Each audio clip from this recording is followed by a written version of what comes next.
আসসালামু আলাইকুম। আন্তর্জাতিক টাইমসে সবাইকে স্বাগত। শুরুতেই জানাবো গুরুত্বপূর্ণ সংবাদগুলোর শিরোনাম।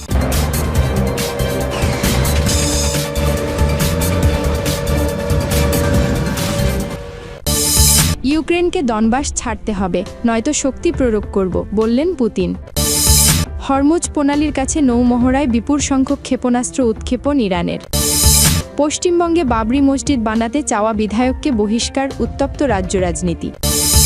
গাজায় $100 মিলিয়ন সহায়তার জন্য চীনের প্রতি কৃতজ্ঞতা প্রকাশ মাহমুদ আব্বাসের। ভারতকে নিরবিচ্ছিন্নভাবে জ্বালানি তেল সরবরাহ করবে রাশিয়া, ঘোষণা পুতিনের। সামরিক বাজেট $34 বিলিয়ন নির্ধারণ করেছে ইসরায়েল। আগামী 20 বছরে মানুষের চাকরি থাকবে না, দাবি মাস্কের। শিরোনামগুলো শুনছিলেন, এবার বিস্তারিত। ইউক্রেনকে দোনবাস ছাড়তে হবে, নয়তো শক্তি প্রয়োগ করব, বললেন পুতিন। ইউক্রেনের দোনবাস অঞ্চল নিয়ে কোনো ধরনের ছাড় দেবেন না বলে হুঁশিয়ারি দিয়েছেন রাশিয়ার প্রেসিডেন্ট ভ্লাদিমির পুতিন। বৃহস্পতিবার 4 ডিসেম্বর ভারতীয় সংবাদ মাধ্যম ইন্ডিয়া টুডেকে দেয়া সাক্ষাৎকারে একথা বলেন তিনি। পুতিন বলেন, হয় আমরা শক্তি প্রয়োগ করে এ অঞ্চলগুলো স্বাধীন করব, অথবা ইউক্রেনের সেনাদের এখান থেকে সরে যেতে হবে। বর্তমানে ডোনবাসের 85% অঞ্চল রাশিয়ার নিয়ন্ত্রণে রয়েছে। ইউক্রেনের প্রেসিডেন্ট ভলোদিমির জেলেনস্কি আগে থেকেই বলে আসছেন তারা তাদের ভূখণ্ড নিয়ে কোনো ছাড় দেবেন না। পুতিন এমন সময় এ মন্তব্য করলেন যখন মার্কিন প্রেসিডেন্ট ডোনাল্ড ট্রাম্প বলেছেন রুশ নেতা যুদ্ধ বন্ধ করতে চান। গত মঙ্গলবার রাশিয়ার আলোচকদের সঙ্গে বৈঠকে বসেছিলেন মার্কিনিরা। এছাড়া পুতিনের সঙ্গে সরাসরি সাক্ষাৎ করেছিলেন ট্রাম্পের বিশেষ দূত স্টিভ উইটকফ। তার ফ্লোরিডায় ইউক্রেনীয় প্রতিনিধিদের সঙ্গে বৈঠকের কথা আছে। যুদ্ধবন্ধে ইউক্রেন যে সব প্রস্তাব দিয়েছে সেগুলোর কিছুতে সম্মত, আর কিছুতে রাশিয়ার আপত্তি আছে বলেও জানিয়েছেন পুতিন। তবে কোন পয়েন্টগুলো নিয়ে তাদের আপত্তি আছে সেটি স্পষ্ট করেননি তিনি। সম্প্রতি রাশিয়া যুদ্ধক্ষেত্রে কিছু সফলতা পেয়েছে, এরপরই তাদের অবস্থান আরও শক্তিশালী হয়ে গেছে। হরমুজ প্রণালীর কাছে নৌমহড়ায় বিপুল সংখ্যক ক্ষেপণাস্ত্র উৎক্ষেপণ। নৌমহড়ার দ্বিতীয় দিনে ওমান সাগর এবং কৌশলগত হরমুজ প্রণালীর কাছে বিপুল সংখ্যক ক্ষেপণাস্ত্র উৎক্ষেপণ করেছে ইরান। দেশটির রাষ্ট্রীয় টিভি চ্যানেল শুক্রবার এই খবর জানিয়েছে। প্রতিবেদনে বলা হয়েছে, বৃহস্পতিবার শুরু হওয়া এই মহড়ায় আধা সামরিক রিভলিউশনারি গার্ড ইরানের মূল ভূখণ্ডের গভীর থেকে ক্ষেপণাস্ত্রগুলো উৎক্ষেপণ করে, যা ওমান সাগর এবং হরমুজ প্রণালী সংলগ্ন এলাকায় লক্ষ্যবস্তুতে আঘাত হানে। এতে বলা হয়েছে, উৎক্ষেপণ করা ক্ষেপণাস্ত্রগুলো হল ক্রুজ কদর 110, কদর 380 এবং গাদির, যেগুলোর পাল্লা 2000 কিলোমিটার। আরও বলা হয়েছে, গার্ড একটি ব্যালিস্টিক ক্ষেপণাস্ত্র উৎক্ষেপণ করেছে, যা 303 নামে শনাক্ত করা হয়েছে। তবে এ বিষয়ে বিস্তারিত কিছু জানানো হয়নি। টিভি ফুটেজে ক্ষেপণাস্ত্র উৎক্ষেপণ এবং সেগুলোর লক্ষ্যবস্তুতে আঘাত হানার দৃশ্য দেখানো হয়েছে। জুন মাসে ইসরায়েল ইরান যুদ্ধের পর এটি ইরানের দ্বিতীয় মহড়া, যে যুদ্ধে সামরিক কমান্ডার ও পরমাণু বিজ্ঞানী সহ ইরানের প্রায় 1100 জন নিহত হয়েছিল। অন্যদিকে ইরানের ক্ষেপণাস্ত্র হামলায় ইসরায়েলে 28 জন নিহত হয়। যুদ্ধ বন্ধের পর থেকে ইরান ক্রমবর্ধমানভাবে জোর দিয়ে আসছে যে তারা ভবিষ্যতে ইসরায়েলের যে কোনো আক্রমণ প্রতিহত করতে প্রস্তুত। ইরান আগস্ট মাসে এই এলাকায় তার প্রথম নৌমহড়া শুরু করে। ইরানের আধা সামরিক রিভলিউশনারি গার্ড প্রধানত পারস্য উপসাগর এবং এর সংকীর্ণ প্রবেশপথ হরমুজ প্রণালীতে অভিযানের দায়িত্বে থাকে। জাতীয় নৌবাহিনী ওমান সাগর এবং তার বাইরের এলাকার দায়িত্বে রয়েছে। ইরান দীর্ঘদিন ধরে হরমুজ প্রণালী বন্ধ করে দেওয়ার হুমকি দিয়ে আসছে, যেখান দিয়ে বিশ্বব্যাপী বাণিজ্য করা মোট তেলের 20%-এরও বেশি পরিবহন করা হয়। যুক্তরাষ্ট্রের নৌবাহিনী দীর্ঘদিন ধরে বাহরাইন ভিত্তিক তাদের 5ম ফ্লিটের মাধ্যমে পানিপথগুলিকে খোলা রাখার জন্য মধ্যপ্রাচ্যে টহল দিয়ে আসছে। সূত্র ডেইলি মেল। পশ্চিমবঙ্গে বাবরি মসজিদ বানাতে চাওয়া বিধায়ককে বহিষ্কার, উত্তপ্ত রাজ্য রাজনীতি। বাবরি মসজিদ বানাতে চাওয়া বিধায়ক হুমায়ুন কবিরকে দল থেকে বহিষ্কারের ঘটনায় রীতিমতো উত্তপ্ত পশ্চিমবঙ্গের রাজনীতি। ঘটনার জেরে তৃণমূল কংগ্রেস ও বিজেপির বিরুদ্ধে লড়াইয়ের ঘোষণা দিয়েছেন সদ্য বহিষ্কৃত এই নেতা। শিগগিরই নিজ দল নিয়ে আত্মপ্রকাশ করবে বলেও জানিয়েছেন তিনি। এদিকে বাবরি মসজিদ তৈরির নামে সাম্প্রদায়িক সহিংসতা উস্কে দিচ্ছেন হুমায়ুন কবির, এমন অভিযোগ তুলেছে মমতা বন্দ্যোপাধ্যায়ের দল তৃণমূল কংগ্রেস। সম্প্রতি ঐতিহাসিক বাবরি মসজিদের আদলে মসজিদ নির্মাণের ঘোষণা দিয়ে পশ্চিমবঙ্গে আলোড়ন সৃষ্টি করেন তৃণমূল কংগ্রেসের বিধায়ক হুমায়ুন কবির। বাবরি মসজিদ ধ্বংসের 33তম বার্ষিকীতেই মুর্শিদাবাদে এর ভিত্তিপ্রস্তর স্থাপনের ঘোষণা দেন তিনি। কিন্তু এই উদ্যোগই যেন কাল হয়ে দাঁড়ালো বিধায়ক হুমায়ুন কবিরের জন্য। বিরোধী দল তো বটেই, নিজ দলেও তোপের মুখে পড়েছেন হুমায়ুন কবির। তাঁর এমন পদক্ষেপকে সাম্প্রদায়িক উস্কানি হিসেবে আখ্যা দিয়েছে দলেরই নেতাকর্মীরা, আর তাতে লাভবান হবে বিজেপি, এমন মত তৃণমূল কংগ্রেসের। কলকাতার মেয়র ফিরহাদ হাকিম বলেন, বাবরি মসজিদ ধ্বংসের প্রক্রিয়া ছিল ভারতের একটি কালো দিন। এটিকে উস্কে দেয়া বা ধর্মান্ধতার দিকে পরিস্থিতিকে ঠেলে দেয়াকে বিশ্বাস করে না তৃণমূল কংগ্রেস।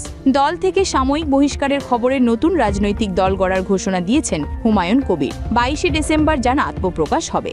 একই সাথে তৃণমূল কংগ্রেস স্থায়ীভাবে ছাড়ার ঘোষণাও দেন তিনি। উল্লেখ্য, এর আগেও বেশ কয়েকবার দল থেকে বহিষ্কার হয়েছেন হুমায়ুন কবির। গাজায় $100 মিলিয়ন সহায়তার জন্য চীনের প্রতি কৃতজ্ঞতা প্রকাশ মাহমুদ আব্বাসের। গাজার মানবিক সংকট মোকাবেলায় সহায়তার ঘোষণায় চীনের প্রেসিডেন্ট শি জিনপিংয়ের প্রতি গভীর কৃতজ্ঞতা প্রকাশ করেছেন ফিলিস্তিনের প্রেসিডেন্ট মাহমুদ আব্বাস। শুক্রবার 5 ডিসেম্বর এক প্রতিবেদনে দেশটির সংবাদ সংস্থা ওয়াফা নিউজ এজেন্সি এ তথ্য জানায়। চীনের প্রেসিডেন্ট শি জিনপিংকে কৃতজ্ঞতা প্রকাশ করে চিঠি পাঠিয়েছেন তিনি। চিঠিতে তিনি চীনের পক্ষ থেকে ফিলিস্তিনি রাষ্ট্রকে $100 মিলিয়ন মানবিক সহায়তা প্রদানের ঘোষণার জন্য গভীর কৃতজ্ঞতা প্রকাশ করেছেন। এই সহায়তা গাজা উপত্যকায় চলমান মানবিক সংকট কমাতে এবং প্রাথমিক পুনরুদ্ধার ও পুনর্গঠন কার্যক্রমে ব্যবহৃত হবে। প্রেসিডেন্ট আব্বাস চীনের নীতিগত ও অটল অবস্থান এবং ফিলিস্তিনি জনগণের প্রতি চীনা নেতৃত্বের মানবিক ও নৈতিক সংহতির প্রশংসা করেছেন। তিনি উল্লেখ করেছেন যে চীনের সহায়তা ফিলিস্তিনি জনগণের অধিকার রক্ষা, তাদের ভূমিতে স্থিতিশীলতা নিশ্চিত করা এবং দখলদারিত্বের আগ্রাসন ও শত্রুতাপূর্ণ নীতি মোকাবেলায় গুরুত্বপূর্ণ ভূমিকা রাখে। ভারতকে নিরবচ্ছিন্নভাবে জ্বালানি তেল সরবরাহ করবে রাশিয়া, ঘোষণা পুতিনের। ভারতকে নিরবচ্ছিন্নভাবে জ্বালানি তেল সরবরাহের ঘোষণা দিয়েছেন রাশিয়ার প্রেসিডেন্ট ভ্লাদিমির পুতিন।